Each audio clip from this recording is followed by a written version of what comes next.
What if I told you there's one word that separates those who succeed from those who give up? It's not talent, luck, or money. It's a word you've probably heard before but never fully understood. Today, we're breaking down the power of the word resilience. Life is full of challenges. Some people crumble under pressure, while others rise stronger than ever. What's the difference?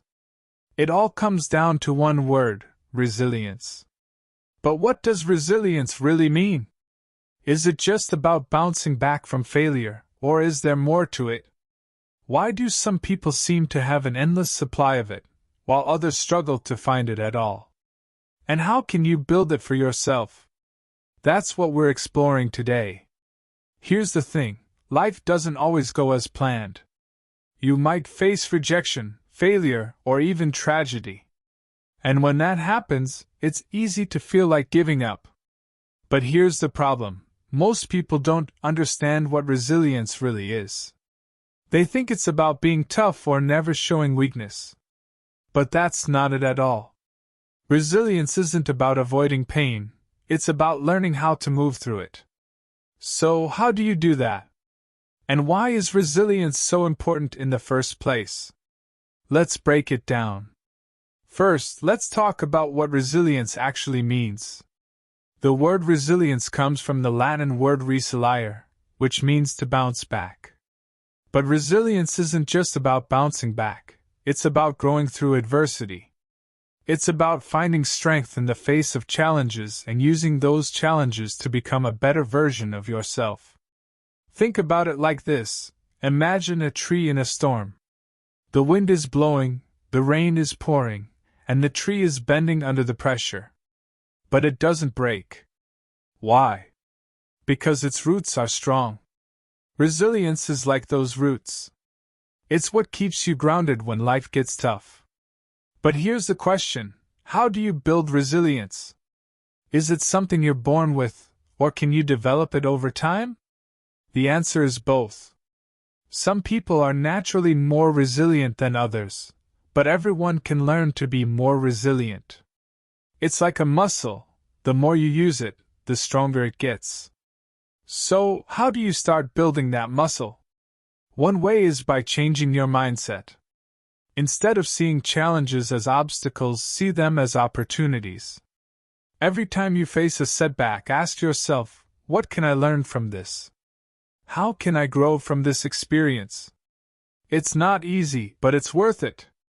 Another way to build resilience is by surrounding yourself with supportive people. When you're going through a tough time, it's easy to feel alone. But you don't have to face it by yourself. Having a strong support system can make all the difference. But here's the thing: resilience isn't just about individual strength. It's also about community. Think about some of the most resilient people in history. People like Nelson Mandela, Malala Yousafzai, or even your own grandparents. What do they all have in common? They didn't just rely on their own strength. They leaned on others, and they used their experiences to inspire and uplift those around them. Now, let's talk about why resilience is so important. In a world that's constantly changing, resilience is the key to survival. It's what allows you to adapt to new situations, overcome obstacles, and keep moving forward. Without resilience, even the smallest setback can feel like the end of the world. But here's the good news: resilience isn't something you're born with, it's something you can build. And the more you practice it, the stronger you'll become. So, how do you start? Here are a few practical tips. 1. Embrace failure. Failure isn't the end, it's just the beginning. Every time you fail, you learn something new. And that knowledge makes you stronger. 2. Practice gratitude. When life gets tough, it's easy to focus on the negative. But taking time to appreciate the good things in your life can help you stay grounded. 3. Take care of yourself. Resilience isn't just about mental strength, it's about physical strength too. Eating well, exercising, and getting enough sleep can all help you stay resilient.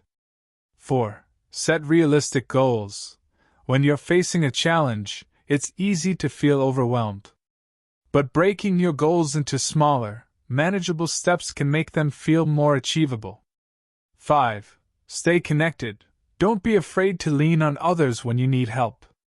Whether it's friends, family, or a support group, having a strong network can make all the difference. But here's the most important thing to remember: resilience isn't about being perfect. It's about being human. It's about acknowledging your struggles, learning from them, and using them to grow. And the more you practice resilience, the better you'll get at it. If you found this video helpful, hit that subscribe button. Because next time we're diving into another word that can change your life, and you won't want to miss it.